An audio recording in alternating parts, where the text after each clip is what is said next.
Hello everyone, this is Bhaskar Sinha और आप हो लर्निंगगंज में।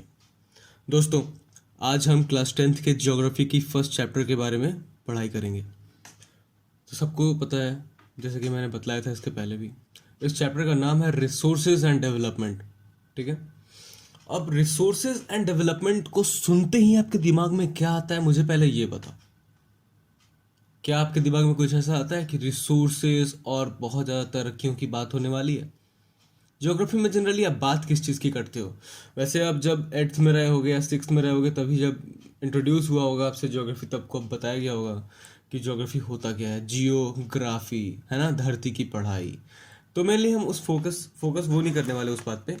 फोकस ये करेंगे आज कि रिसोर्सेज आती कहाँ से हैं, रिसोर्सेज है क्या, वो कौन सी चीज़ें हैं जिनको आप रिसोर्सेज कहते हो। एंड डेवलपमेंट, डेवलपमेंट की तो हमने बात भी करी है, इकोनॉमिक्स में बात करी थी डेवलपमेंट की, याद है? तो बेसिकली फोकस करते हैं रिसोर्सेज एंड डेवलपमेंट, जो आपके क्लास 10th में पढ़ना है। सबसे पहला क्वेश्चन आपसे आपका बुक करता है, लिखता है, can you identify and name the various items used in making life comfortable in our village और villages and towns. List the items and name the material used in their making. अगर मैं अभी इस chair पे बैठा हूं तो वो लकड़ी का है, यानी कि ये किसी न किसी पेड़ का कटा हुआ हिस्सा है। तो यानी ये जो रिसोर्स है ये पेड़ से आया और ये नेचुरल रिसोर्स है। अभी जिस टेबल पे ये फ़ोन है और ये लैपटॉप है, वो भी दो चीज़ों से बना हुआ है। जो उसको सपोर्ट कर रहा है वो एक लोहा है, और जो जिस चीज़ पे ये लैपटॉप और ये फ़ोन है वो एक लकड़ी है।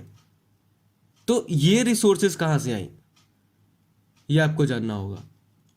तो जैसे मैंने नेम करा, आप सब 5-5 नेम करके रखोगे। अगली वीडियो जब मैं लाऊंगा तो उसमें मैं सबसे यही चाहूँगा कि आप सब कमेंट में, जो लोग भी बच्चे पढ़ रहे हैं, 1 2 3 4 10 फर्क नहीं पड़ता, जितने बच्चे हैं वो ये बताएंगे ज़रूर कि ये चीज़ था मेरे आसपास और ये इस चीज़ का। लाइक अगर ये फ्रिज है तो फ्रिज का बाहर का मटेरियल किस चीज़ का है, अगर ये पेन है तो पेन किस चीज़ का है, अगर ये ईयर प्लग से ईयरफोन है तो वो किस चीज़ का है।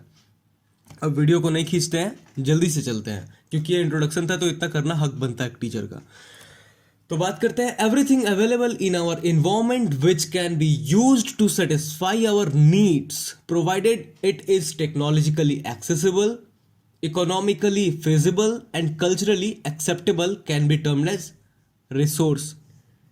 कितनी अच्छी बात कही गई है कि दुनिया में हर चीज़, हमारे इन्वायरमेंट में हर एक चीज़ जो हमारे नीड्स को, हमारी जो जो ज़रूरतें हैं उनको सेटिस्फाई करती है ना, वो सब चीज़ क्या है, रिसोर्सेज हैं।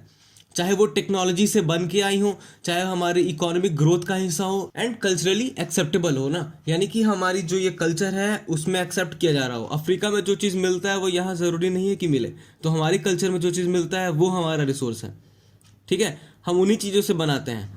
बहुत जगह देखोगे छत अलग तरीके से बनता है, कहीं छत अलग तरीके से बनता है, पहले घर अलग तरीके से बनता था, अब घर अलग तरीके से बनता है। तो जितनी रिसोर्सेज आपको मिल रही है ना, उन रिसोर्सेज के मुताबिक ही आप ये काम कर पाते हो। ठीक है, तो हर एक चीज़ जो आपको मिल रही है ना, नेचर से या फिर इन चीज़ों से, टेक्नोलॉजी से, वो सब रिसोर्सेज है। अब बात करते हैं इस फिगर की, फिजिकल इन्वायरमेंट जो कि नेचर हो गया, टेक्नोलॉजी जो कि टेक्नोलॉजी पुश और पुल कर रहा है यहाँ पे, और ह्यूमन बींग्स हम लोग, और इंस्टीट्यूशन में है जो काम कर रहा है। कहना क्या चाहता है, interdependent relationship between nature, technology and institutions मिलकर एक रिसोर्सेज हो जाती हैं। आप जो नेचर से लेकर टेक्नोलॉजी लगाकर किसी इंस्टीट्यूशन में उस चीज़ को बना रहे हो ना, और कौन बना रहा है, हम ह्यूमन बींग, तो हम रिसोर्सेज का अच्छा यूज़ कर पा रहे हैं। अब आप ये एक रिसोर्स ट्री देखो।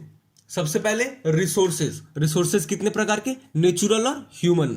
ह्यूमन जो है उसके structures and institutions, quantity and qualities. अब बात करते हैं नेचुरल रिसोर्सेज।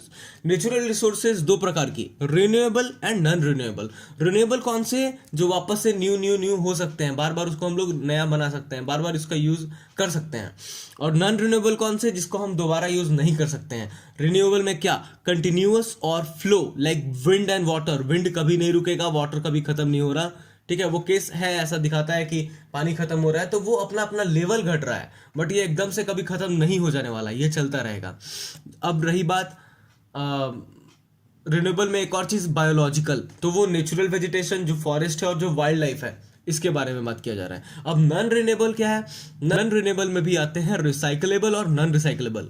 नॉन रिन्यूएबल में हम मेटल्स को रिसाइकल कर सकते हैं, और नॉन रिन्यूएबल में नॉन रिसाइकलेबल वो है जो नहीं कर सकते, जैसे कि फॉसिल्स और फ्यूल्स। आप उसको कभी भी वापस से नहीं बना सकते हो।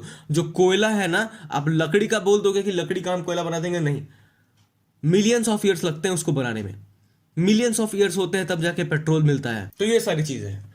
अब हम बात करते हैं the process of transformation of things available in our environment involves an interdependent relationship between nature, technology and institution. क्या कह गया मैं ये कह रहा हूं कि द प्रोसेस ऑफ ट्रांसफॉर्मेशन, जो ट्रांसफॉर्म हो जाता है, ट्रांसफॉर्म होना मतलब एक चीज जो पहले था उसका पूर्णतः बदल के दूसरे तरीके से हो जाना। जो पेड़ था उसका लकड़ी का टेबल हो जाना, लकड़ी का कुर्सी हो जाना। जो पत्थर थे, जो पहाड़ थे, उनका टूट टूट कर गिट्टियां बन जाना, और उसका एक घर के बाहर कंक्रीट का दीवार खड़ा हो जाना। ये है ट्रांसफॉर्मेशन। ठीक है, वो एक रिलेशनशिप बनाती हैं किसके बीच? तो नेचर, टेक्नोलॉजी एंड इंस्टीट्यूशंस के बीच। ठीक है, इन सबको मिलाकर हम ये काम कर पाते हैं। Human beings interact with nature through technology and create institutions to accelerate their economic development. हम सब मिलकर अपने इकोनॉमिक डेवलपमेंट को आगे बढ़ाने के लिए इन चीजों का लगातार यूज करते जाते हैं। ठीक है, हम इससे इंटरैक्ट होते हैं नेचर से, और उसकी चीजों को लेकर टेक्नोलॉजी से लगाकर कुछ नया बनाते हैं। Do you think that resources are free gifts of nature as is assumed by many? बहुत लोग क्या सोचते हैं भाई कि फ्री का गिफ्ट है, बस यूज करते जाओ, खत्म हो जाएगा एक दिन, तो क्या करोगे? ये सोचा है कभी? नहीं सोचा आपने। इसको यूज करिए, मिस यूज नहीं, ये कहना है मेरा। फिर दे आर नॉट, वही कह रहा है कि ये नहीं है। Resources are a function of human activities, ये हमारी एक्टिविटीज का एक फंक्शन है, ये एक हिस्सा है हमारी जिंदगी का। हम इसे मिटाते जा रहे हैं, जो बहुत गलत है। ठीक है, they are not, resources are a function of human activities. Human beings themselves are essential component of resources. हम खुद resources हैं। human resource क्यों करते हो? 9th में पढ़ा था human resource, human capital। हम सब खुद एक resource हैं।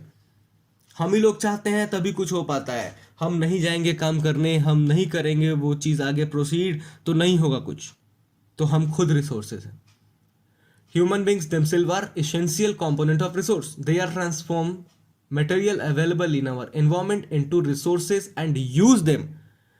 जो पेड़ था ना, वो पेड़ ही रह जाता अगर ह्यूमन बींग नहीं होते। हमने ही इस पेड़ को काटकर कुर्सी बनाई है, हमने ही माउंटेन्स को हटाकर सड़कें बनाई हैं, हमने ही रेलवेज बनाई हैं। नहीं तो वो पहाड़ के अंदर ही आयरन ही रह जाता, पहाड़ का हिस्सा ही रह जाता।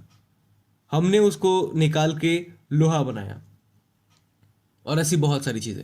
तो हम हैं वो जो रिसोर्स को रिसोर्स कहने में हेल्प करते हैं, जो नेचर से चीजों को निकालकर रिसोर्स बनाते हैं, और रिसोर्स वो जो हम यूज कर सके। तो ये तो हो गई इस बुक के इंट्रोडक्शन। अब मेन पार्ट क्या है, आपको पढ़ना क्या है? आपको पढ़ना है these resources can be classified into following veg. अब जो रिसोर्सेज है ना, वो कुछ अलग अलग तरीके से क्या हो सकती हैं, बांटी गई हैं। On the basis of origin, on the basis of exhaustibility, on the basis of ownership, on the basis of status of development. अब आप अगले वीडियो में ये पढ़ने वाले हो। If you feel this video was useful for you, then do like, comment and subscribe to my channel, and do share it with your friends and family. Thank you so much.